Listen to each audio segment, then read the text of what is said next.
오늘 우리에게 주신 하나님의 말씀은 고린도전서 13장 11절의 말씀입니다. 신약성경 279면에 있습니다. 고린도전서 13장 11절의 말씀을 제가 봉독해 드립니다. 내가 어렸을 때에는 말하는 것이 어린아이와 같고 깨닫는 것이 어린아이와 같고 생각하는 것이 어린아이와 같다가 장성한 사람이 되어서는 어린아이의 일을 버렸노라. 담임 목사님 나오셔서 천천히 그러나 확실히 라는 제목으로 하나님의 말씀을 선포하시겠습니다. 할렐루야. 옆에 있는 분과 인사 나누시겠습니다. 사랑합니다. 축복합니다. 잘 오셨습니다. 명절을 잘 보내셨는지요? 우리 옆에 있는 분하고 다시 한번 이렇게도 인사하셨으면 좋겠습니다. 새해 복 많이 받으십시오.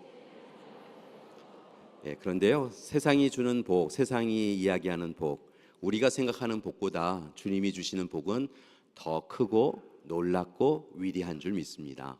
이렇게 다시 한번 옆에 있는 분에게 인사하셨으면 좋겠습니다. 주님이 예비하신 놀라운 복을 다 누리시기 바랍니다. 이렇게 서로 인사를 하셨으니까요, 올해 2025년에 그 놀라운 복을 다 누리실 수 있도록 지금 말씀해 주신 옆에 있는 분이 중보 기도자가 되는 거예요. 잘 보세요. 그리고 늘 함께 기도하는 우리가 되었으면 좋겠습니다. 오늘은 책 한 권을 소개해 드리면서 말씀을 시작하고자 합니다. 러시아의 대문호, 러시아의 대표적인 작가라고 불려지는 톨스토이에 대한 이야기인데요.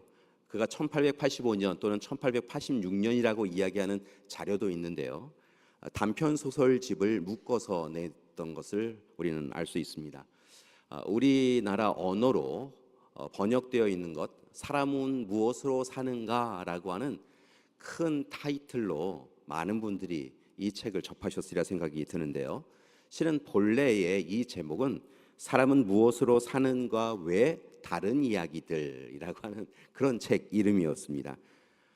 이 톨스토이의 배경이 되고 있었던 러시아라고 하는 배경과 또 다르게는 그가 그리스도인이었다라고 하는 이 배경으로 그는 늘 하나님 앞에서 진실한 신앙인으로 살아가며 자신에게 허락하여 주신 달란트를 통하여서 글을 써나갔던 것을 볼 수 있습니다. 특별히 러시아 민담과 성경의 이야기들이 그에게 좋은 소스가 되었고 자료가 되었고, 그것을 통하여서 하나님이 우리에게 말씀하시는 삶은 어떤 삶이어야 되는가라고 하는 것을 그의 글을 통하여 많은 이들이 함께 읽고 또 서로를 격려해 나갔던 과정이 있었던 것을 볼 수 있습니다. 특별히 삶의 목적과 삶의 방식은 어떠해야 하는가, 근본적인 질문을 쉼 없이 해 나가며 글을 읽는 독자들에게도 고민하고 새로운 결단을 하기를 요구하였던 것이죠.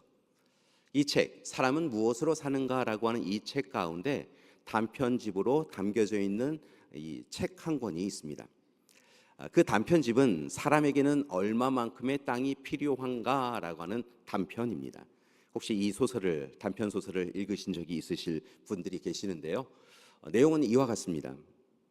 어느 날 일평생 검소한 삶을 살고 있던 농부인 파홈에게 놀랍고 좋은 소식이 들려옵니다.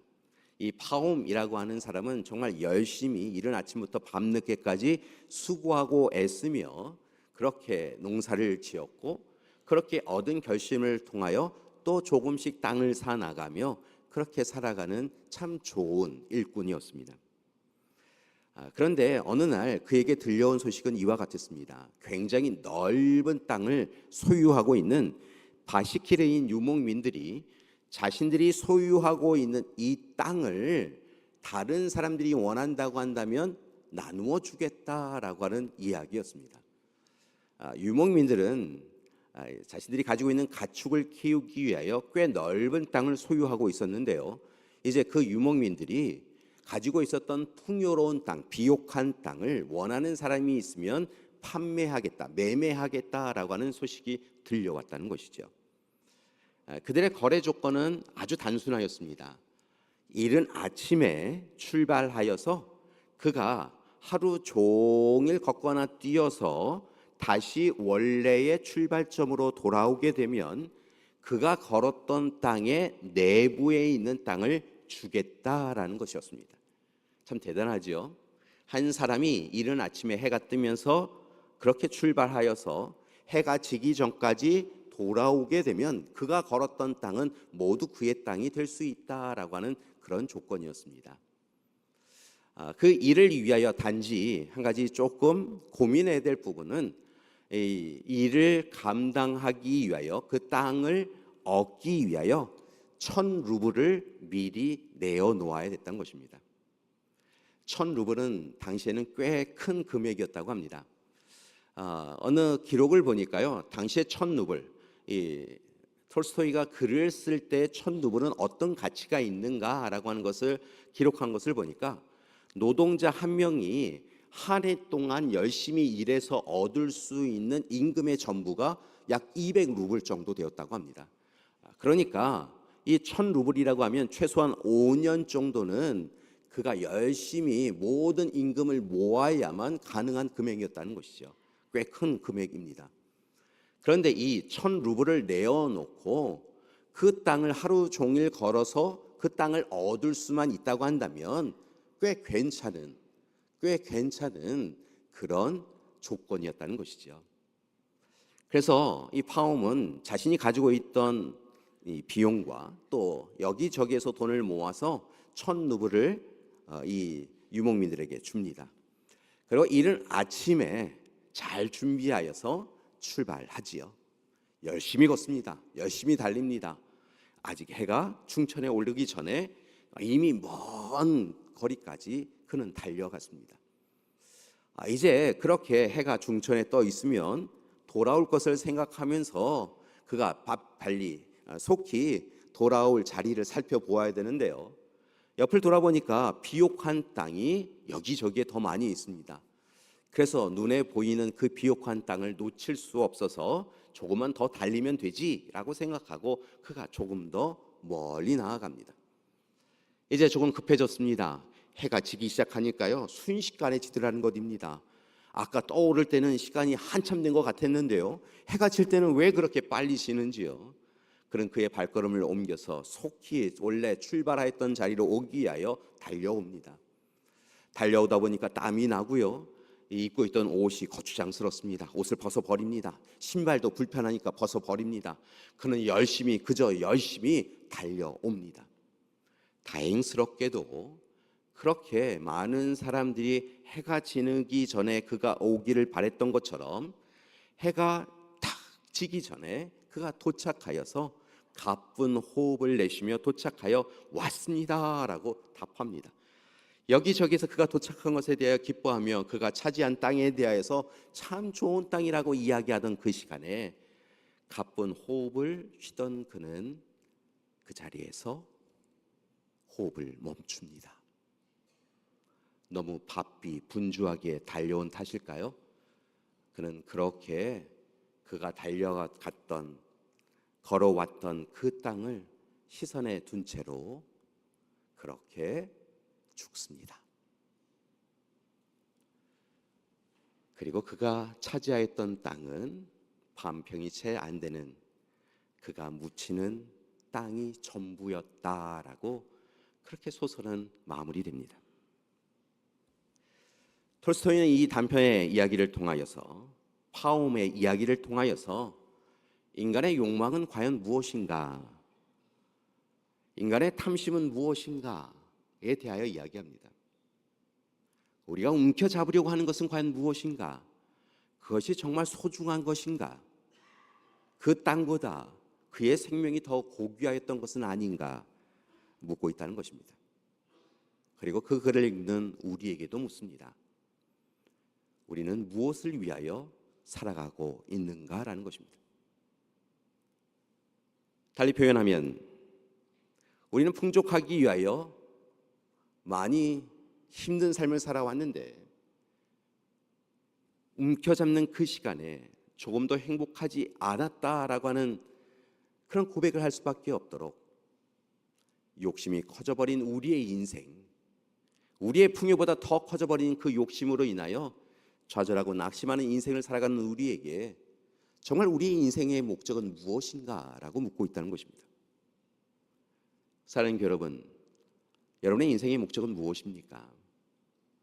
여러분은 지난 한 주간, 지난 한 달간, 아니 지난 인생의 시간들 가운데 무엇을 위하여 달려오셨습니까? 감사한 것은 성경은 우리에게 이미 답을 주고 있다는 것입니다.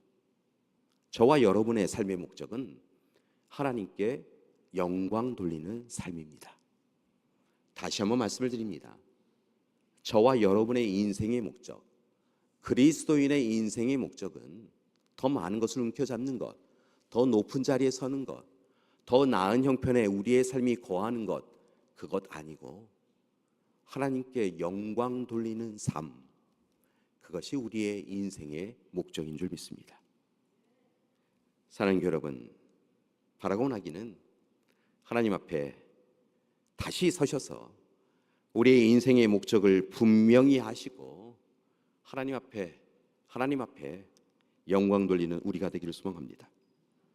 사랑하는 여러분, 벌써 2025년이 한 달이 지났습니다. 여러분 행복하셨는지요? 여러분 꽤 괜찮은 인생을 사셨는지요? 생각해 보면 참 열심히 살아왔는데, 그래서 무엇인가를 움켜잡았는데 우리는 한편으로 우울하고 한편으로는 답답하고 빈곤의 시대를 경험하고 있습니다. 밥 한 그릇, 콩 한 쪽 나누며 함께 웃고 울며 그렇게 서로를 격려하고 서로 저런 이야기 나누었던 그 밥상 공동체, 이제 진수성찬을 마련해 놓고 함께 많은 것을 먹을 수 있기에 참 좋지만, 실은 우리가 그토록 소망하였던 행복한 밥상 공동체는 우리의 삶에 보이지 않습니다. 각자 너무 분주하여서 제각기 식사를 할 때도 많고, 또 식사의 자리에서도 서로에 대하여 특별한 관심이 없어 말하지 않는 그런 식사의 시간이 되고는 합니다.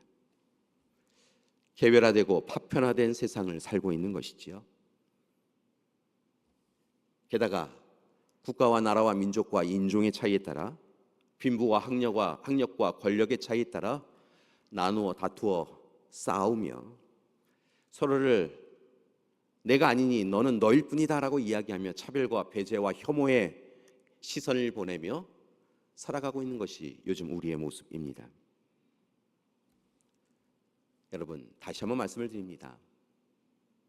혹 이 시간 열심히 살기는 살 때 무엇인가 큰 것을 놓치며 살아가고 있다라고 생각되시는 분이 있다고 한다면, 열심히 달려왔는데 여기가 아닌가라는 생각이 드시는 분이 있다고 한다면, 다시 우리의 삶의 목적이 무엇인지에 대하여 살펴보기를 소망합니다. 우리의 인생의 목적은 하나님께 영광 돌리는 것입니다. 하나님께 영광 돌리는 삶을 살아갈 때 우리는 하나님이 기뻐하시는 삶을 살아갈 수 있게 되어지고 하나님의 더 큰 사랑을 누릴 수 있게 되어질 줄 믿습니다. 그리고 하나님께 영광을 돌리는 우리에게 말씀하신 대로 특별히 하나님 사랑과 이웃 사랑을 실천하며 살아갈 때 우리는 더 큰 기쁨을 누릴 수 있게 되어질 줄 믿습니다. 행복한 삶을 살기 원하십니까? 하나님 앞에 다시 서십시오. 풍요가 우리를 조금 더 즐겁게 하지 않는다라고 고백하신다고 한다면 하나님 앞에 서십시오. 그리고 하나님께 영광 돌리며 서로를 깊이 사랑하며 살아가는, 그렇게 하여 비로소 우리를 창조하시고 참 좋다 하신 그 하나님께서 우리의 삶을 바라보시며 참 좋다 하시고 베풀어 주실 그 은혜가 풍성한 삶을 살아가는 우리가 되길 소망합니다. 이 일을 위하여 2025년 우리 능곡교회는 하나님 앞에서 다시 하나님이 원하시는 귀한 삶을 살아가고자, 하나님이 칭찬하시는 교회 공동체가 되기 위하여 다시 하나님을 바라보는 믿음을 배우고 하나님이 주신 소망을 키우며 하나님이 보여주신 십자가 사랑을 실천하고 나누며 살아가기로 결단하였습니다. 하나님을 다시 바라본다는 것, 분주하고 바쁜 세상 가운데서 나를 향한 시선을 거두어 하나님을 바라본다라고 하는 것, 하나님을 향한 믿음을 세워간다라고 하는 것, 하나님이 우리에게 주신 소망을 키워간다라고 하는 것, 예수 그리스도가 보여주신 그 십자가 사랑을 모른 척하지 아니하고 오늘 실천하며 살아간다라고 하는 것이 참으로 버겁고 힘겨운 시간이 되었지만 오늘 그 일을 다시 행하고자 합니다. 팀 켈러 목사님이 이야기해 주셨던 것처럼 아니 수없이 많은 목회자들과 우리 믿음의 선조들이 이야기해 준 것처럼 slowly but surely, 그러니까 천천히 그러나 확실히 이 길을 걸어가는 저와 여러분이 되기를 소망합니다. 회피하거나 외면하지 아니하고 오늘 그 길이 가시밭길일지라도 돌짝밭길일지라도 그 길을 천천히 묵묵히 기도하며 걸으셨던 주님이 우리와 함께 하시는 것을 고백하며, 그리고 우리를 위하여 우리 믿음의 부모님들이 걸으셨던 것을 고백하며 오늘 믿음의 가족들이 함께 손을 맞잡고 천천히 그러나 확실히 신앙인으로서의 이 길을 걸어가는 우리가 되길 소망합니다. 이솝의 우화 가운데 토끼와 거북이의 경주라고 하는 이야기가 있습니다. 잘 아시다시피 이 경기는 이미 결정이 나 있었습니다. 달리기를 잘하는 토끼가 이기는 것이지요. 그런데 토끼가 교만하고 자만하여서 가다가 멈추어 섭니다. 그에 반하여서 거북이는 참으로 천천히 걸을 수밖에 없는 신세와 형편이었지만 마지막 결승점을 향하여 느리더라도 한 걸음 한 걸음 묵묵히 확실하게 그의 몸을 옮겨갑니다. 그리고 마침내 결승점에 토끼보다 앞서 들어갈 수 있었던 것이지요. 조급함을 버리고 인내와 끈기로 마침내 나아가야 될 그 길을 소홀히 여기지 아니하고 그렇게 걸었기에 그는 마침내 결승점에 들어갈 수 있었고 하나님이 기뻐하시는 자의 자리에 서나갈 수 있었던 것이지요. 사랑하는 여러분, 오늘 우리의 발걸음은 어디에 있습니까? 우리의 발걸음은, 우리의 삶의 시간은 하나님 앞에 서 있습니까? 하나님의 맷돌은 더디지만 곱게 갈린다라고 하는 이야기가 있습니다. 우리는 하나님 앞에 기도하며 속히 이루어 주시기를 청합니다. 그리고 속히 기도한 그 기도가 빨리 이루어지지 아니하면 하나님이 어디에 계시냐라고 불평과 불만을 토로합니다. 하나님보다 우리가 앞서는 때가 많이 있습니다. 그런데 하나님의 맷돌은 더디지만 곱게 갈린다라고 하는 그 이야기는 우리가 마땅히 살아가야 될 삶에 대하여 이렇게 제시합니다. 하나님의 선하신 계획은 우리를 향하여 사랑으로 베풀어지고 있고 또한 조금도 쉼 없이 역사하고 있다는 것입니다. 하나님은 오늘 이 시간도 우리를 위하여 일하고 계십니다. 때로 기쁨과 슬픔, 절망과 낙심 가운데 오고 가며 우리의 인생이 흔들릴 때도 하나님은 우리를 위하여 맷돌을 더디지만 갈고 계십니다. 그리고 마침내 곱게 갈린 귀한 것으로 우리의 삶을 영화롭게 해주시는 것이지요. 따라서 바라고나기는 천천히 그러나 확실히 선하신 하나님의 도우심을 바라며 묵묵히 기도하며 이 길을 걸어가는 저와 여러분이 되기를 소망합니다. 고린도전서 10장의 말씀을 보면 바울은 고린도 교회 형제들을 향하여, 고린도 교회 교인들을 향하여 형제라 지칭하고 있는 것을 볼 수 있습니다. 당시에 유대인들은 이방인을 형제라 부르지 않았습니다. 그저 그들은 이방인일 뿐이었습니다. 받아들일 수 없었습니다. 그런데 바울은 고린도 교회에 쓴 서신을 통하여 이방인들을 형제라 부릅니다. 그리고 이 바울은 형제들인 고린도 교회를 향하여 간절히 하나님을 바라보자고, 하나님의 뜻을 이루자고 이야기합니다. 그는 고린도서 10장의 말씀을 통하여 타산지석으로 삼아야 될 이야기 하나를 전하고 있는데요, 그것은 바로 출애굽하여 약속의 땅에 이르는 이스라엘 백성들의 여정에 대한 이야기였습니다. 이스라엘 백성들은 애굽의 종살이, 노예살이를 하였던 사람들입니다.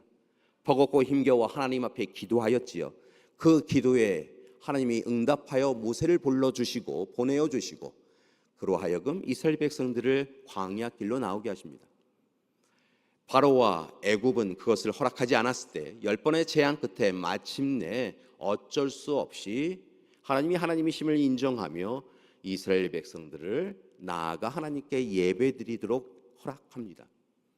그렇게 떠난 여정 가운데 그들은 하나님 앞에 예배드리고 하나님과 계약을 맺지요. 그 계약은 결국은 하나님은 이스라엘의 하나님이 되시는 것이고 이스라엘은 하나님의 백성이 된다라고 하는 것이었습니다. 그렇게 하나님은 이스라엘의 하나님이 되어 주셨고 그렇게 하나님은 그들을 돌보십니다. 광야길은 버겁고 힘겨웠습니다. 사흘째 되었을 때 그들이 먹을 것은 다 떨어졌고 마실 것도 없게 되어집니다.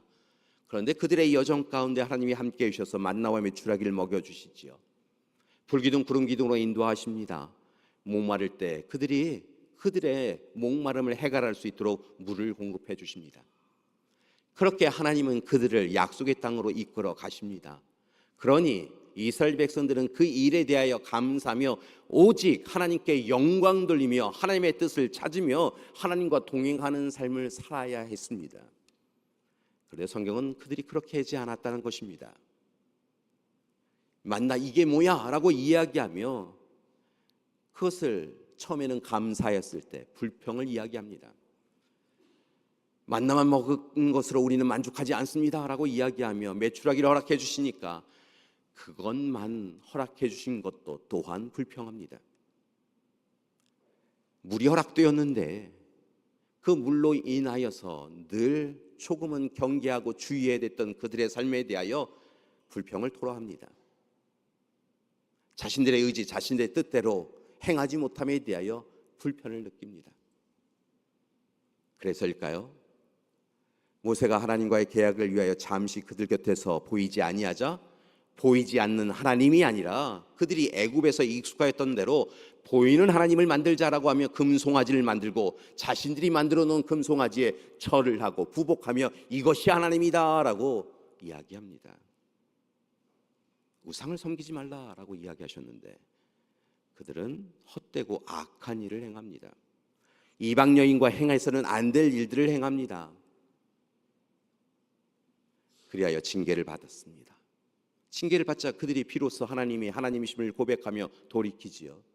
감사한 것은 하나님께서 그들을 용서하고 용납하시고 품어주십니다. 그리고 함께 하시지요. 그런데 그렇게 큰 사랑을 누렸으면 다시는 똑같은 일을 행하지 말아야 하는데 그들은 배신과 징계와 회개와 구원의 패턴을 반복합니다. 오늘 바울은 바로 그러한 모습을 되풀이해서는 안 된다라고 이야기해 주고 있는 것이죠. 마땅히 살아가야 될 삶, 하나님 앞에 부정됨이 없는 삶, 하나님이 기뻐하시는 삶, 하나님께서 근심하지 않는 삶을 하나님의 사랑을 누렸다고 한다면 하나님의 백성으로 부름받고 보냄을 받았다고 한다면 마땅히 실천하며 살아가는 것이 옳다라고 그렇게 바울은 이야기하고 있는 것이죠. 그리고 오늘 이 시간 이 시대를 살아가는 우리에게도 똑같이 이야기합니다. 오늘 우리는 어떤 삶을 살고 있습니까? 우리는 신실하신 하나님을 바라보고 있습니까? 우리를 돕고 지키시고 보호하시는 하나님의 그 사랑에 날마다 감사와 또한 사랑을 고백하며 살아가고 있습니까? 혹 세상의 유혹에 빠져 우리 내면의 탐욕에 빠져 살아가고 있는 것은 아닙니까? 고린도전서 10장 31절에서 33절의 말씀은 그런 우리에게 두 가지를 기억하고 이것은 절대로 놓치지 말라라고 이야기하고 있습니다. 첫 번째, 앞서도 말씀을 드렸지만 하나님께 영광을 돌리는 삶을 살아야 한다는 것입니다. 우리의 인생의 목적은 무엇입니까? 라고 이야기할 때 우리는 세례를 받을 때에 교육을 받은 것을 기억하며 또한 강대상에서 전하여진 이야기를 기억하며 하나님께 영광을 돌리는 삶입니다 라고 자신 있게 이야기합니다. 그러나 우리가 압니다. 진정으로 하나님께 영광을 돌리는 삶을 사는 것이 아니라 우리 자신을 위하여 살고 있다는 것입니다. 우리 자신의 영광을 위하여, 우리의 욕망을 이루기 위하여 하나님의 영광은, 하나님께 영광 돌리는 삶은 잊어버린 채, 외면한 채 살아가고 있는 것이죠. 그렇게 삶의 방식도 다른 것입니다. 성경은 무엇을 하든지, 먹든지 마시든지 일어서든지 앉든지 나아가든지 멈추든지 하나님의 영광을 위하여 하라라고 이야기하고 있는데요, 우리는 무엇을 하든지 우리 자신을 위하여서만 살아가고 있는 것은 아닙니까? 사랑하는 여러분, 다시 부탁드립니다. 하나님께 영광 돌리는 삶을 살아가는 우리가 되길 소망합니다. 자기를 부인하고 자기 십자가를 지는 삶, 입술의 이야기가 아니라 우리의 삶이 되어야 합니다.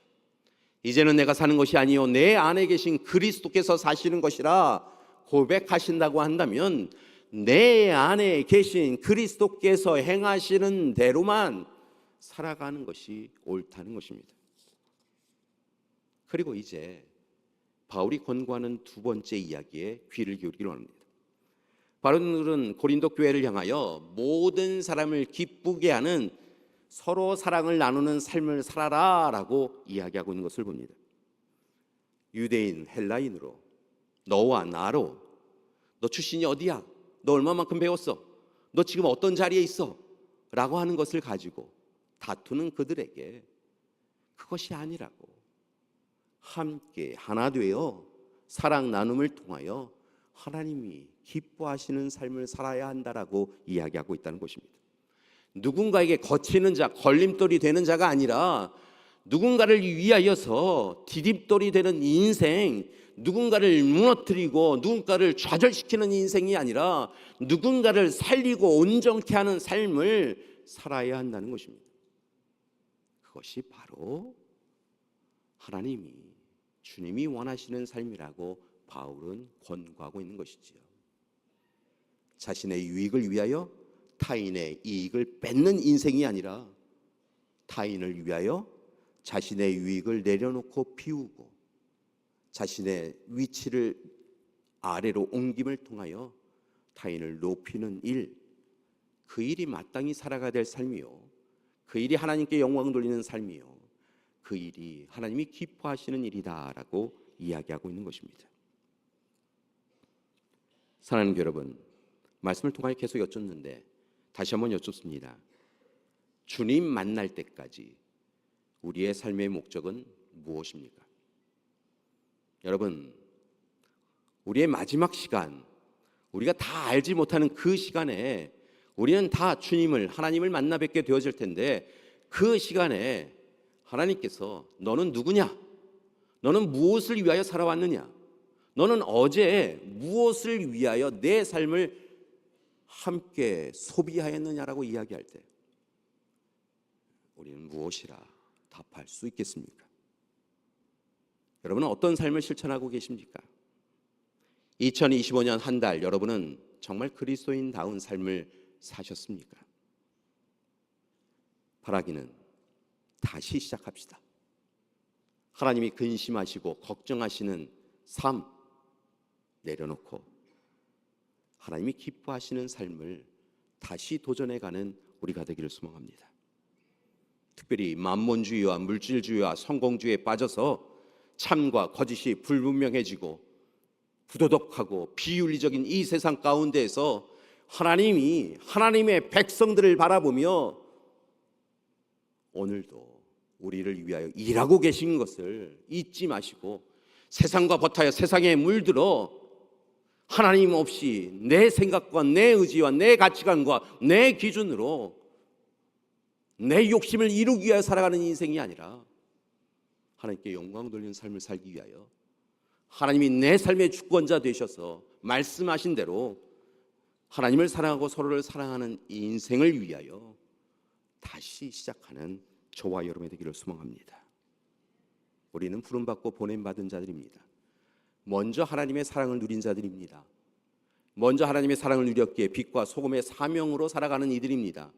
오늘 빛과 소금의 사명을 감당하지 아니하고 살아가면 우리는 하나님의 근심이 될 수밖에 없습니다. 다시 하나님 앞에 섭시다. 오늘 함께 우리가 봉독한 고린도전서 13장 11절의 말씀은 이렇게 이야기합니다. 내가 어렸을 때에는 말하는 것이 어린아이와 같고 깨닫는 것이 어린아이와 같고 생각하는 것이 어린아이와 같다가 장성한 사람이 되어서는 어린아이의 일을 버렸노라. 우리 모두 다 어린 시절을 경험하였습니다. 믿음도 연약한 때가 있었습니다. 그런데 분명한 것은 이제 장성하게 되어지면, 이제 하나님의 은혜 가운데, 하나님의 돌보심 가운데 우리의 신앙이 성숙해져 간 그 시간부터는 말하는 것, 깨닫는 것, 생각하는 것이 어린아이의 신앙에 머물러서는 안 된다라고 이야기하고 있다는 것이죠. 조카의 어린 시절을 본 적이 있습니다. 태어나서 천장만 바라보고 있던 이 조카가 어느 날 뒤집는 것을 보았습니다. 정말 이마에 땀이 송글송글 맺혀지는 그 시간, 안간힘을 다하여 몸을 뒤집었습니다. 그 모습을 보면서 그 자리에 있었던 모든 이들이 박수를 치며 잘했다고 칭찬하였습니다. 더 놀라운 일들이 일어납니다. 뒤집었던 그 아이가 기기 시작합니다. 어떻게 그것을 배웠는지요?